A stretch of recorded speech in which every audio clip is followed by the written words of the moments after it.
కుప్పంకి 7 industries వస్తున్నాయి. Industries వస్తే ఏమవుతాయి? 7 వస్తే మీరేం లబ్ధి పొందుతారు? మీ బిడ్డలకు ఉద్యోగాలు దొరుకుతాయి కదా, వాళ్ళు ఇంకొక దూర ప్రదేశానికి వెళ్ళక్కర్లేదు, ఇతర రాష్ట్రాలకి వెళ్ళక్కర్లేదు ఉద్యోగాల కోసం. ఏ తల్లైనా బిడ్డలు తన దగ్గర ఉండాలి అనేదే కోరుకుంటుంది. అందుకే ఆ ఆలోచనతోనే ఈ 7 ఇండస్ట్రీసే కాదు, టూరిజం డెవలప్మెంట్, దాంతో మీరు లబ్ధి పొందుతారు. ఇక్కడ ఉండే భూములు చాలా ప్రైస్లు చాలా ఇంక్రీజ్ అవుతాయి. 7 కంపెనీల్లో 3 కంపెనీలు మన మహిళలకే ఉద్యోగాలు.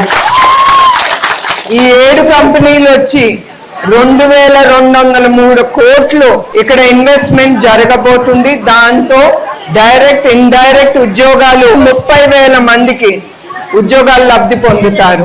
సో ఇక్కడితోనే మీ బాబన్న ఆగురు మీ అందరికీ బాగా తెలుసు, నాకంటే